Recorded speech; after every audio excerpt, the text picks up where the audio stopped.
महर्षि, ये प्रश्न हम करते नहीं, बट आज हमारे पास भी बहुत सारे ऐसे प्रश्न आते हैं और एक समाज को एक दिशा निर्देश इस प्रश्न के, इस टॉपिक के ऊपर, इस विषय के ऊपर हो जाए तो महाराज जी आप इसका। राधे राधे महाराज जी, आपके चरण कमलों में सादर दंडवत प्रणाम। महाराज जी, पिछले 3 महीनों से आपके प्रवचनों को नियमित सुनने के बाद ऐसा लगने लगा कि मैं पशु से भी निम्नवत जीवन जी रहा हूं। अब आपके प्रवचन सुनने पर जीवन बदलने की प्रेरणा मिलती है। महाराज जी, मेरा शरीर पुरुष का होते हुए भी अलग अलग पुरुष शरीरों के साथ यौनाचार जैसे घृणित पाप कर्णों में रोज रोज लगा रहता था। अब आपके प्रवचनों से प्रेरित होकर कुछ समय से बड़ी मुश्किल से अपने आप को कंट्रोल करके रखा है, फिर भी मन बार बार वही सब करने को करता है। महाराज जी, वैवाहिक जीवन भी तलाक तक की नौबत आ चुकी है। महाराज जी, आप मेरी अंतिम शरणागति हो, कृपया मुझे इस पापाचरण से बचाने का सत्मार्ग प्रदान कीजिए। मैंने ऐसा निश्चय किया कि हर 2 महीने तक शरीर को पवित्र रखकर आपके दर्शन करने आया करूंगा, ताकि आपके दर्शन की प्रेरणा मुझे इस पाप कर्म से दूर रखे तथा इससे मुझे निवृत्त कर सके।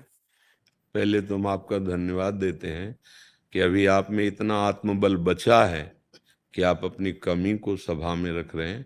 आप बहुत मतलब अभी आत्मबल से युक्त है। नहीं, ऐसी बातें समाज में नहीं रखी जाती, हिम्मत नहीं होती ना ऐसा कहना। अपनी कमियों का अस्तित्व है।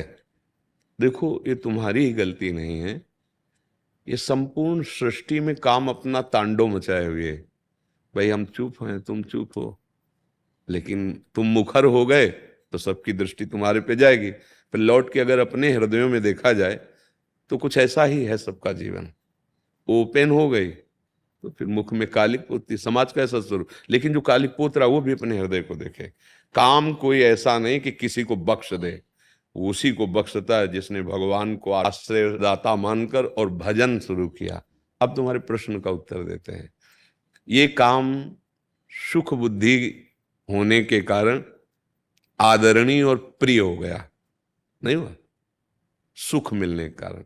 आप ईमानदारी से बताओ, क्या आज तक आपको तृप्ति हुई? सच्ची बताना। नहीं।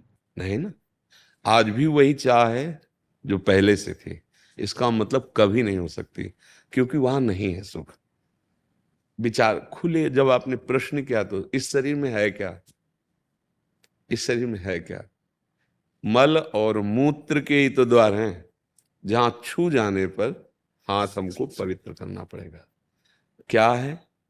दुर्गंध युक्त, चाहे जितना सुगंधित पेय पियो, भोजन पाओ, 6 घंटे बाद दुर्गंध युक्त मल बन जाएगा।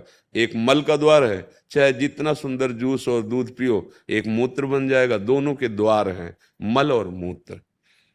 उसके सेवन का केवल एक ही मार्ग बताया गया है कि संतानोत्पत्ति रूपी जो भगवान की सृष्टि का क्रम है, उसकी पूर्ति के लिए काम का आदर किया गया है।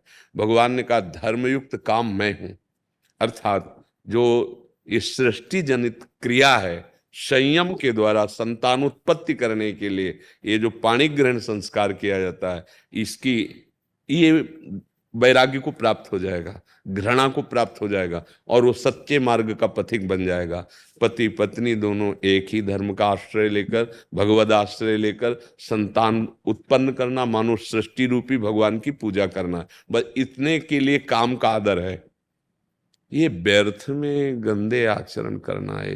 ये जो अभी इन्होंने प्रश्न के पहले हमें बताया, क्योंकि हम तो बच्चापन से गंगा किनारे रहे, शास्त्र की बात तो हमें पता है, लेकिन ऐसा पता कि स्त्री स्त्री से आसक्त हो जाए, हमने तो सुना है मोह न नारी नारी के रूपा।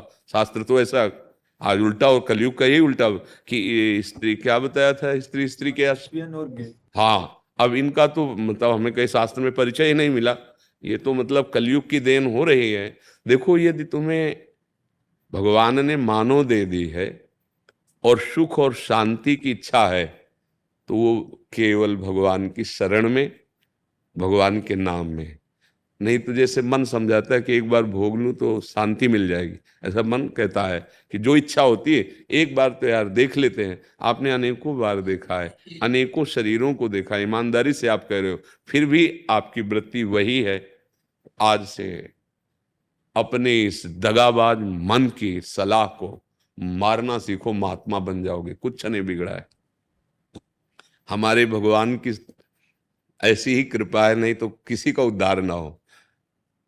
कितना भी बड़ा अपिचेत सुदुराचारो, भजते माम अनन्य भाग साधुरेव समंतव्या।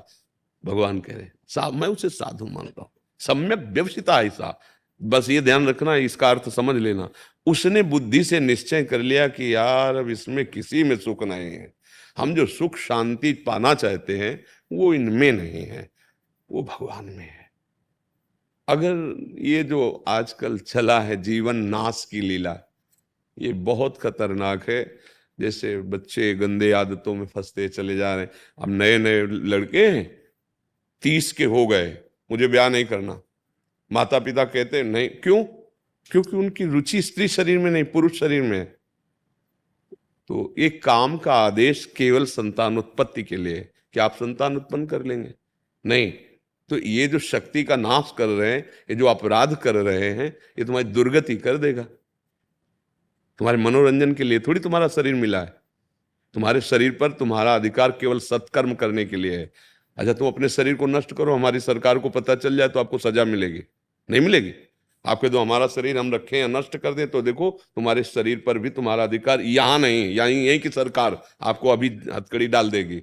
फिर अलौकिक सरकार, आप मनमानी आचरण करने के लिए नहीं, आपका स्त्री में राग नहीं है, आप ब्रह्मचर्य धारण करते हुए ऐसे तेजस्वी महान बनो, देश की सेवा करो, अपने आत्मा का उद्धार करो जो फंस गई है दुर्गति में। उसको ऐसा थोड़ी कि गंदी आदतों में फंसा के नारकी योनि, कैसे कैसे, मतलब आप थोड़ी देर विचार करो, कहां तुम सुख ढूंढ रहे हो, कहां ढूंढ रहे हो?